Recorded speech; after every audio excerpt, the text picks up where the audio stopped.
Aí, sejamos todos bem-vindos. Nós vamos aqui dando continuidade ao estudo do livro Nosso Lar. Nós estamos no capítulo que vai falar do assistente espiritual, quando ele vai conhecer o Lísias, né? E é um diálogo assim bastante interessante entre Lísias, que tem lá um grupo de pessoas, mais ou menos 80 pessoas que ele assiste, e ele vai passar assim, algumas orientações bem singelas para o André Luiz, tá? Então, o capítulo 5º, recebendo assistência. Deixa eu aumentar aqui um pouquinho Eles são muito bonitos. para facilitar aí. Sabia, você quer dizer, eu sou muito grato. Vamos lá? É você tutelado de Clarencio? A pergunta havia de um jovem de singular e doce expressão. Grande bolsa pendente da mão, como quem conduzia apetrecho de assistência, endereçava-me ele, sorriso acolhedor, ao meu sinal afirmativo, mostrou-se à vontade e maneiras fraternas acentuou. Aqui eu deixei aqui bastante interessante, grande bolsa pendente da mão, ou seja, a gente muitas vezes ainda tem aquela ideia de que espírito é igual fantasminha camarada, né? Ou é um espectro monstruoso, como lá nos filmes lá de fantasias, etc., ou que o espírito não precisa de nada. Então, aqui, a André Luiz está mostrando um espírito que está muito mais ligado a nós. Ele tem lá uma bolsa com os apetrechos do trabalho dele, que ele é um auxiliar da enfermagem, digamos assim. Então, ele tem apetrecho, ele tem ferramentas específicas para poder trabalhar, né? Aí fala, sou Lígia, seu irmão. Meu diretor, o assistente Henrique de Luna, designou-me para servi-lo enquanto precisar de tratamento. Lembramos que a de Henrique de Luna foi no capítulo passado, quando ele traz aquelas orientações, conseguiu-se, puxou a orelha de André Luiz, falou toda a verdade de maneira bastante clara, de maneira bastante carinhosa, mas não faltou a verdade. É enfermeiro? Indaguei. Sou visitador dos serviços de saúde. Nessa qualidade, não só coopero na enfermagem, como também assinalo necessidade de socorro ou providências que se refiram a enfermos recém-chegados. Então, ele mostra qual é a tarefa dele. Ele visita as pessoas, anota as necessidades dessas pessoas e passa para os médicos, para os enfermeiros, essas necessidades. É um trabalho de visitação, né, que a gente muitas vezes faz aqui. Várias casas espíritas têm um trabalho de visitação, pessoas há que têm esse trabalho de visitação, então é o que ele faz, só que ali é como se fosse algo profissional, então é pago, no caso, pago com um bônus hora. Ele recebe o bônus horas por esse trabalho que ele faz, que é um trabalho de assistência.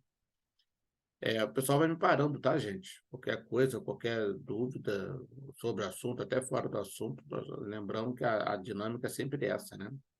Notando minha surpresa, explicou. Nas minhas condições, há numerosos servidores em nosso lar. O amigo ingressou agora na colônia e, naturalmente, ignora a amplitude dos nossos trabalhos.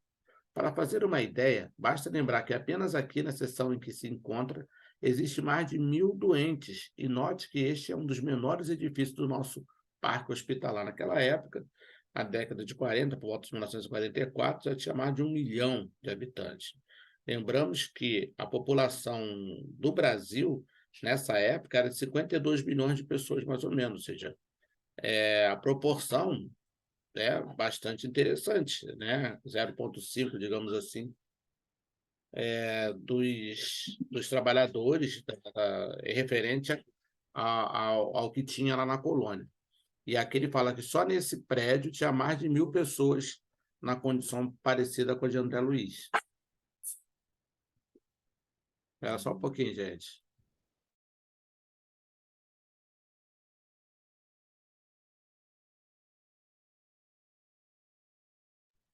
Vamos lá, gente. É que o cachorrinho meu aqui entrou aqui.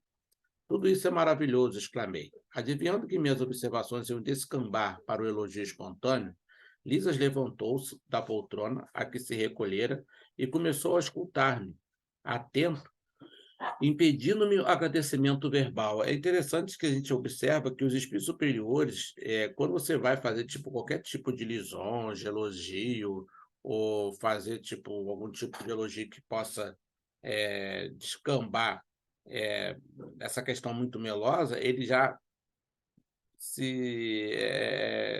eles já evitam esse tipo de comportamento, né? Aí ele vai ausculta, ele vai analisar como é que está André Luiz e vai fazer algumas considerações que eu acho extremamente importantes. A zona dos seus intestinos apresenta lesões sérias com vestígios muito exatos do câncer. A região do fígado revela dilacerações, a dos rins demonstra característico de esgotamento prematuro. Lembramos que, na semana passada, eles falam que, o Henrique de Luna fala que o nosso corpo espiritual ele é o retrato vivo da nossa experiência na Terra. Ele é a história nossa. Então, ali o próprio Lísias, que não é um espírito superior, digamos assim, é um trabalhador comum, ele consegue ver no corpo espiritual de André Luiz todo o que ele houvera feito no corpo físico. Nós vamos levar para o plano espiritual as nossas dificuldades do nosso corpo físico, se nós ainda não tivermos trabalhado de maneira correta com ela. Vamos dizer que eu tenho todas essas problemáticas, mas a minha consciência está limpa, eu nada fiz que pudesse comprometer os arquivos espirituais. Então, quando eu desencarnar, todas aquelas dores, aquelas doenças, elas vão desaparecer instantaneamente. Agora, se eu desencarno como André Luiz, essas dificuldades do meu corpo foram criadas pela minha própria consciência de culpa, eu agi de maneira equivocada, aí eu vou levar tudo isso como estigmas, tá? Aqui eu Ô, botei lá. professor, Pode falar, perdão. o Lise parece que está se preparando para fazer a mesma função que o médio. Não, Provavelmente, né? futuramente, sabe? Provavelmente. Eu acredito que ele deve estar se preparando para trabalhar como enfermeiro e, posteriormente, se ele tiver a vocação, como médico no plano espiritual, né? Lembramos que André Luiz ele era médico no campo físico, era um dos médicos mais conceituados do Brasil, mas lá no plano espiritual, nem como enfermeiro ele pôde ser auxiliado aí, né? Não pôde ser utilizado, porque ele não guardava as condições morais.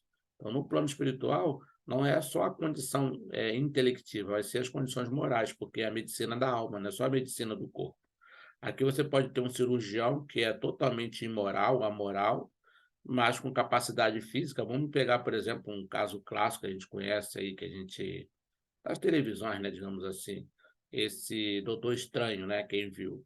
Ali o caso do Doctor Stranger, ele é uma pessoa extremamente capacitada, um dos melhores, talvez o melhor cirurgião do país, só que moralmente totalmente equivocado, orgulhoso, soberbo, né, jactancioso.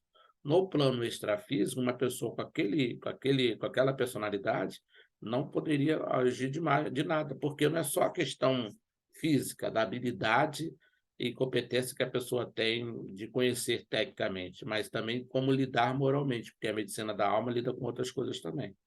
Isso pode ser transferido para a casa espírita, gente. Você está no trabalho espiritual. Às vezes a pessoa tem a extrema capacidade, mas não tem capacidade moral para exercer aquela tarefa. Eu já tive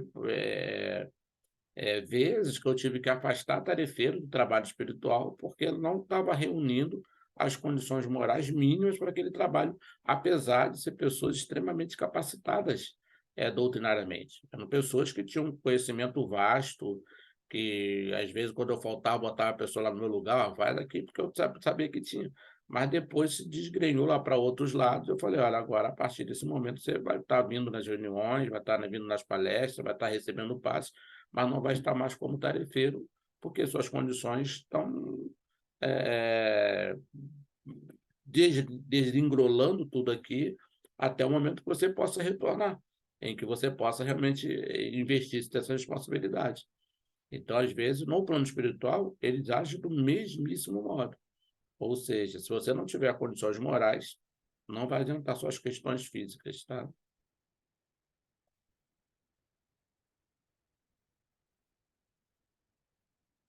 Vou botar aqui o texto.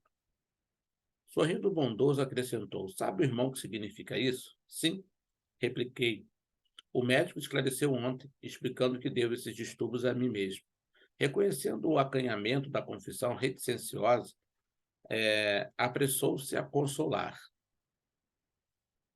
Na turma de 80 enfermos a que devo assistência diária, 57 se encontram nas suas condições. E talvez ignore que exige por aqui os mutilados. Já pensou nisso? Eu fiz até uma observação, reflexo das mentes em desalinho, consciência de culpa e complexidades psicossomáticas. Já pensou nisso? Sabe que o homem imprevidente que gastou os olhos no mal aqui comparece de órbitas vazias? Que um malfeitor interessado em utilizar o dom da locomoção fácil nos atos criminosos experimenta a desolação da paralisia quando não é recolhido absolutamente sem pernas? Que os pobres obsidiados nas aberrações sexuais costumam chegar em extrema loucura? Isso aqui é um ponto que todo mundo, né, eu acho que todas as pessoas deveriam ler, até para tomar um susto mesmo. Essas habilidades utilizadas de maneira equivocada. Vamos pegar, por exemplo, eu posso lá ter uma doença gravíssima, mas ter uma consciência tranquila. Então, aquilo ali não vai me abalar. Agora, a pessoa aqui que ele está falando é um malfeitor, é um criminoso, é a pessoa que tem distúrbios na área sexual. Então, leva para o plano extrafísico essas mesmas complexidades, essas mesmas dificuldades. Identificando minha perplexidade natural, prosseguiu. Nosso lar não é instância de espíritos propriamente vitoriosos. Se conferirmos ao termo sua razoável acepção, somos felizes porque temos trabalho. Olha que frase bonita, né? E a alegria habita cada recanto da colônia, porque o Senhor não nos retirou o pão abençoado do serviço. Então, é a questão do trabalho. Lembra a página inicial lá que o Vitor leu? Ociosidade. E ali naquela imagem, naquela história assim, um pouco até infantil, a mãe compara a ociosidade, que é o quê? É o terreno baldio, é o lixo. Quando a nossa mente fica assim. Lá em nosso lar, o que salva é o trabalho.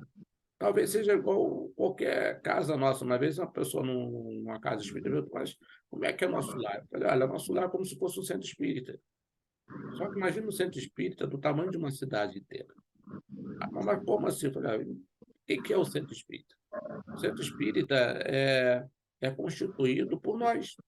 Somos seres falhos, seres ainda com imperfeições morais, etc. Mas quando a gente está dentro da casa espírita, a gente tem uma atenção muito grande. Ele está envolvendo no trabalho, ele está no esforço pessoal, no esforço de melhora. Então, a única coisa que muda é isso. Nós estamos mais vigilantes e estamos em trabalho constante. Então, nosso lar é como se fosse isso. Nós estamos um pouco mais vigilantes e estamos num trabalho constante das nossas dificuldades, digamos assim, das nossas problemáticas existenciais. Então, o nosso lar seria basicamente isso, um grande centro espírita, que a gente muitas vezes compara. Tá? Gente, algum comentário, alguma observação antes da gente prosseguir? Tranquilidade aí, todo mundo entendendo? Aproveitando a pausa mais longa, exclamei sensibilizado. Continue, meu amigo. Esclareça-me. Sinto-me aliviado e tranquilo. Não será esta região um departamento celestial dos eleitos? Interessante quando a Luísa acabou de explicar e ele aqui está imaginando o nosso lar como se fosse uma coisa assim dos eleitos, é produto do ensinamento religioso que ele fazia parte, né? Lígia sorriu, deve ter falado, mas tadinho dele, né? Mas vamos lá, e explicou. Recordemos o antigo ensinamento que se refere a muitos chamados e poucos escolhidos na Terra. Isso aí é muito mal compreendido, essa frase do Cristo, né? Vagueando o olhar no horizonte longínquo, como a fixar a experiência de si mesmo no painel das recordações mais íntimas, acentuou. As religiões do planeta convocam as criaturas ao banquete celestial. Em sã consciência, ninguém que se tenha aproximado um dia da noção de Deus pode alegar ignorância desse particular. Incontável é o número dos chamados, meu amigo. Mas onde os que atendem ao chamado? Com raras exceções, a massa humana prefere aceder a outros gêneros de convites. Gasta-se a possibilidade nos desvios do bem. Agrava-se o capricho de cada um. Elimina-se o corpo físico a golpes de reflexão. Resultado: milhares de criaturas retiram-se diariamente da esfera da carne em doloroso estado de incompreensão. Multidões sem conta erram em todas as direções nos círculos imediatos à crosta planetária, constituídas de loucos, doentes e ignorantes. A gente muitas vezes faz assim, uma correção nessa frase, em vez de falar que muitos são chamados poucos escolhidos, A gente costuma dizer, todos são chamados, poucos se fazem escolhidos. Essa frase ficaria melhor desse modo, porque todo mundo é chamado, não existe ninguém que não seja chamado. Até o pior malfeitor de todos é chamado a esse banquete espiritual, mas é como diz lá na parábola, aquele companheiro que comparece ao banquete, mas não está trajado, né, com o manto que se foi pedido. Aquele manto ali que Jesus está falando na parábola é o perispírito. Notando minha admiração, interrogou: acreditaria porventura que a morte do corpo nos conduziria a planos de milagres? Somos compelidos a trabalho áspero, a serviços pesados, e não basta isso. Se temos débitos no planeta, por mais alto que ascendamos, é imprescindível voltar para retificar, lavando o rosto no suor do mundo, desatando algemas de ódio, substituindo-as por laços sagrados de amor.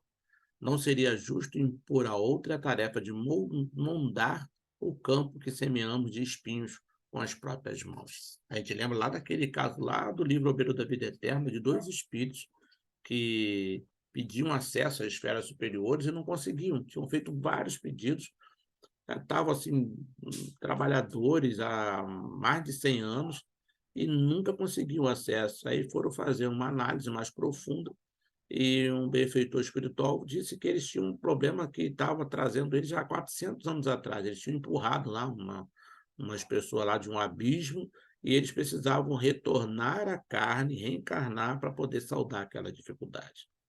Aí, tempos depois, estavam lá os dois, lá num aviãozinho lá de motor, caíram lá de uma montanha lá, explodiu lá o avião, aí eles retornam para o espiritual.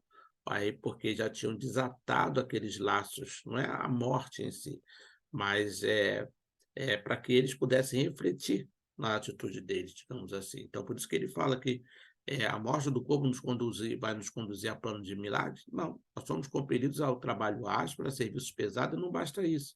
Se temos débitos no planeta, por mais alto que ascendamos, é imprescindível voltar. Então, eles tinham débito, então eles tiveram que voltar para poder refazer as dificuldades deles. Assim somos nós hoje, né? Abanando a cabeça, acrescentava: caso dos muitos chamados, meu caro, o Senhor não esquece homem algum. Todavia, raríssimos homens o recordam. Olha que frase extraordinária, né? Deus não esquece de ninguém, mas alguns poucos recordam de Deus. Acabunado com a lembrança dos próprios erros, diante de tão grandes noções de responsabilidade individual, objetei: como fui perverso. Contudo, antes que me alongasse em outras exclamações, o visitador colocou a destra carinhosa em meus lábios, murmurando: cale-se, meditemos no trabalho a fazer. No arrependimento verdadeiro, é preciso saber falar para construir de novo. A gente aqui faz muito disso, fica se queixando, lamuriando. A gente lembra lá do profeta chamado profeta chorão, né? Que é o Jeremias, que tem as lamentações de Jeremias, como que ele lamenta, como que ele reclama de tanta coisa. No plano espiritual, essa lamúria, a reclamação é como se fosse uma doença. Eles não permitem, porque sabe que é como se fosse um vício mesmo, um vírus que vai contagiando. A gente muitas vezes começa a reclamar e reclama de. Às vezes nem sabe como é que a gente está reclamando. Eu tenho tido muita vigilância nesse caso, porque daqui a pouco nós vamos estar no plano espiritual, então não tem que esperar para se educar lá, tem que se educar aqui, tá? Em seguida, aplicou-me passes magnéticos atenciosamente, fazendo os curativos na zona intestinal, esclareceu. Fez os curativos, ou seja, o corpo dele, o corpo astral, estava machucado. Ele fez curativo físico, não foi negócio de mente só, não. Não observa o tratamento especializado da zona cancerosa? Pois note bem, toda medicina honesta é serviço de amor, atividade de socorro justo, mas o trabalho de cura é peculiar a cada espírito. Meu irmão será tratado carinhosamente, sentir-se-á forte como nos tempos mais belos da sua juventude terrena. Trabalhará muito e, creio, será um dos melhores colaboradores em nosso lar. Entretanto, a causa dos seus males persistirá em si mesmo, até que se desfaça do germe de perversão da saúde divina, que agregou ao seu corpo sutil pelo descuido moral e pelo desejo de gozar mais que os outros. A carne terrestre, onde abusamos, é também um campo bendito, onde conseguimos realizar frutuosos labores de cura radical, quando permanecemos atentos ao dever justo. Interessante, gente, como ele fala aqui, a oportunidade na Terra é que a gente deve valorizar. Nós estamos nas condições que muitos desses irmãos que estão no nosso lar estão desejando. E às vezes a gente está reclamando da vida, querendo desencarnar, enquanto eles estão querendo reencarnar. Então, estar na carne, estar mergulhado na carne, é uma oportunidade bendita, que a gente não sabe quando vai ter outra. A gente pensa, vou desencarnar e volto logo. Não é certo, tá, gente? Meditei os conceitos, ponderei a bondade divina e na exaltação da sensibilidade chorei copiosamente. Lísias, contudo, terminou o tratamento do dia com serenidade e falou: quando as lágrimas não se originam da revolta, sempre constituem remédio depurador. Chore, meu amigo. Desabafe o coração e abençoemos aquelas beneméritas organizações microscópicas que são as células de carne na Terra, tão humildes e tão preciosas, tão detestadas e tão sublimes pelo espírito de serviço. Sem elas, que nos oferece tempo à retificação, quantos milênios gastaríamos na ignorância? Assim falando, afagou-me carinhosamente a fronte abatida e despediu-se com um ósculo de amor. Esse é o nosso capítulo de hoje, gente. Semana que vem, nós vamos falar sobre o capítulo 6, Precioso Aviso. Seja bem-vinda, Larissa, que está entrando aí também na sala. Gente, esse é o nosso estudo. A Maria das Neves levantou a mão para falar, querida? Professor, me veio uma dúvida aqui agora. Nos dias de hoje, com remédios para evitar filhos, países que só pode ter um, ontem, acho que já ultrapassou a China em habitantes, e a gente vê muitos aqui, eu mesmo não tive filhos, aí fica mais difícil a reencarnação, né? Mais difícil ainda, né, gente? Existe uma diferença muito grande entre planejamento familiar e política em que impede-se digamos assim, a pessoa a ter filho. Quando há um planejamento em que o casal ele decide aquilo por razões diversas, que não sejam razões egoísticas, pode ser razões de saúde, pode ser outras, é claro que a espiritualidade vai olhar para aquilo e vai analisar com respeito, tá? Inegavelmente. Agora, a responsabilidade é ou da mulher ou do casal, de ter ou não ter aquele filho. Quais são as razões? Na década de 60, 70, quando do advento das pílulas anticoncepcionais e o feminismo cresceu muito grande, uma ideia ficou muito forte, nasceu na escola lá francesa, né, de Simone de Beauvoir e outros mais, um discurso da mulher não ficar grávida por causa da deformação do corpo. Era muito ruim a mulher ficar grávida. Então, muitas mulheres no mundo inteiro não queriam ficar grávidas. Então, nesse sentido, elas seriam responsabilizadas? Sim, porque não querem um filho por uma questão totalmente estética, não estão visando outras coisas. Ou quando a pessoa tem a saúde lá, que se tiver o filho, pode vir a desencarnar ou ter problemas mais sérios. Ou por outras questões. Muitas vezes, questões econômicas, a pessoa não tem como sustentar lá um filho ou outro. Nós lembramos aquele caso do Richard Simonetti, de um casal que se conheceu lá com 11 anos de idade, e eles planejaram, assim, na mente deles, eles sempre sonharam desde criança que eles teriam 6 filhos. E eles namoravam tudinho, quando fizeram 18, 20 anos, se casaram. E realmente veio o primeiro filho deficiente mental, veio o segundo filho deficiente físico, veio o terceiro filho com um problema lá de outras complexidades de doenças raras, tudinho, e eles resolveram parar. Não, não chega. Não vamos ter 6. Se os 3 nossos já são assim, ela resolveu fazer a ligadura, tudinho, e não tiveram filho. No plano espiritual, o quarto filho é um benfeitor espiritual, era como se fosse o mentor da família, é um espírito de extrema hierarquia espiritual que iria ajudá-la naquele processo. O quinto filho seria um obsessor terrível deles, que necessitava encarnar. E o sexto filho era também um companheiro ligado ao casal que também ajudaria a eles. Ou seja, eles ficaram com aquelas problemáticas, o outro mentor, os 2 mentores retornaram ao plano superiores, o obsessor ficou na casa deles, piorando, além das dificuldades que eles tinham com aqueles 3 crianças com problemas físicos e emocionais. Ou seja, a consequência com 3 ficou pior. Se eles tivessem tido os 6 filhos, eles não teriam um obsessor no plano espiritual e teriam 2 benfeitores ali do lado deles, reencarnados para poder auxiliá-los, inclusive na velhice. Porque quem poderia ajudá-los na velhice seria aqueles 2 benfeitores espirituais, eles não tiveram, então nem velhice sossegada eles teriam. Então, com menos, acabou ficando pior. Então, esse negócio de ter menos filhos não quer dizer que seja melhor, não. Pelo contrário, pode ser até pior. Mas a responsabilidade é sempre da pessoa, tá? Deu para entender, Maria das Neves, ou complicou? Eu sim, mas ainda vou perguntar de novo. É como hoje o culto ao corpo está muito grande, muitas mulheres não querem ter filho. O que eu quis perguntar é, tipo assim, ficou mais difícil reencarnar por causa do culto ao corpo?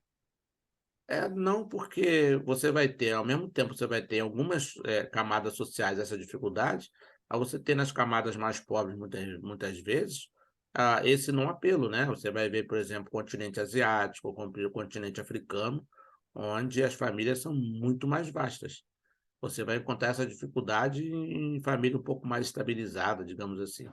Mas outros locais você vai ter muitas crianças, né? A gente trabalha por exemplo, com favela, etc., comunidades carentes, a gente vê que ainda existe um número enorme de crianças reencarnando. Então, felizes de nós que nascemos em famílias pobres, né? É, às vezes sim, né? Às vezes Fosse, eles dão talvez não tivesse. Pode falar, moça. Tá bem.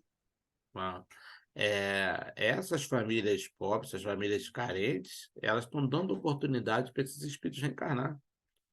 E a outra que tem, não vou dizer rico, não, mas que tem um pouquinho mínimo de condição, não estão permitindo que esses irmãos se reencarnem. Então, estão se complementando cada vez mais, igual nessa história que eu contei. Às vezes, aquelas crianças são a salvação delas. E não permitindo que elas venham, elas vão estar se complicando cada vez mais. Ou mentores para te ajudar na encarnação, ou na velhice, seja o que for, ou até aqueles malfeitores, aquele espírito que você tem compromisso com eles e necessita estar com eles para poder é, se recuperar perante a providência divina e perante o seu próprio passado culposo.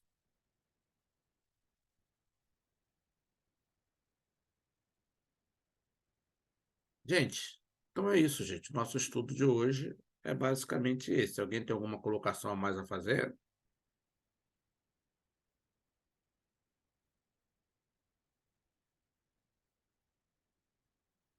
Tudo ok?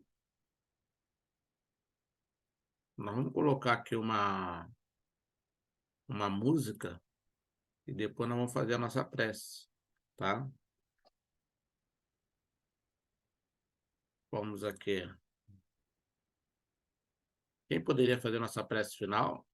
Eu vou colocar a música, depois da música a gente vai colocar a prece. O Vitor já fez a inicial, quem pode fazer a final aí? Maria das Neves, Andréia, Larissa, Átila.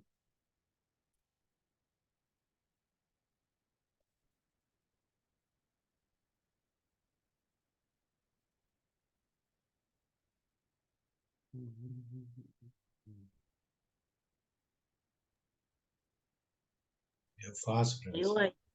ainda não Opa, consigo fazer. Essa é a oportunidade. Você faz, Átila? Então, faço, eu faço. vou colocar aqui uma música que a gente acha que todo mundo conhece, muito legal. É a música Seremos Anjos. E depois da música, a Átila já pode entrar direto na prece, tá bom, Átila? Ok. É do Robson? Robson Pinheiro. Robson Ribeiro, né? Vamos lá. Deixa eu botar aqui o som aqui, compartilhação. Isso.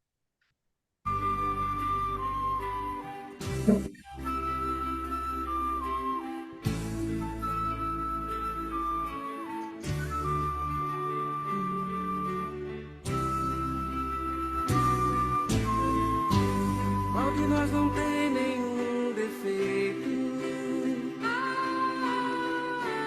Qual de nós não tem uma virtude? Precisamos só achar um jeito suavizar o lado rude. Vamos ajudar-nos mutuamente e somar as nossas qualidades para fazer um mundo diferente e tirar a força da maldade. Um dia todos nós seremos anjos. Vamos trabalhar e acreditar. E no futuro nós seremos anjos.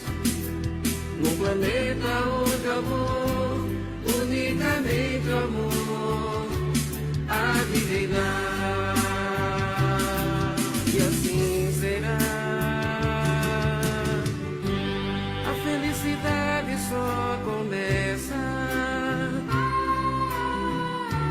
quando cessam as desigualdades, quando todos compartilham sonhos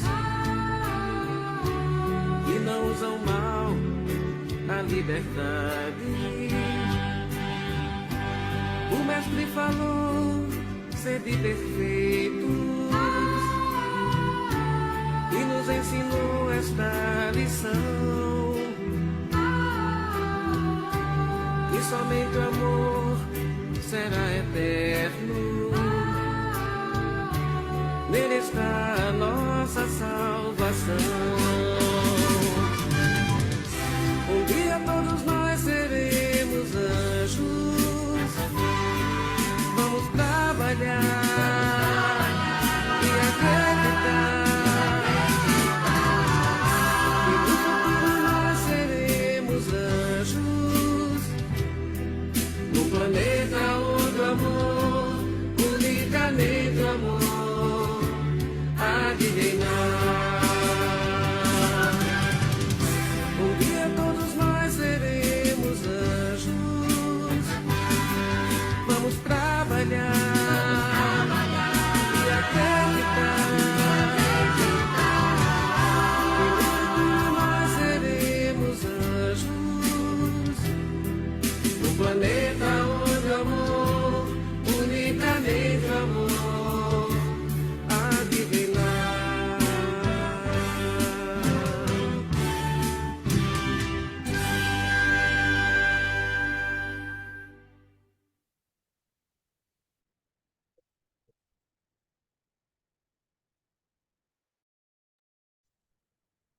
Muito bem. Pai querido, Pai bendito, estamos aqui mais uma vez reunidos, Senhor, para lhe agradecer por esse dia, por este sábado, por essa oportunidade, Senhor, de estarmos aqui estudando, crescendo um pouquinho mais, unidos sempre, Senhor, em um só propósito, que é crescimento.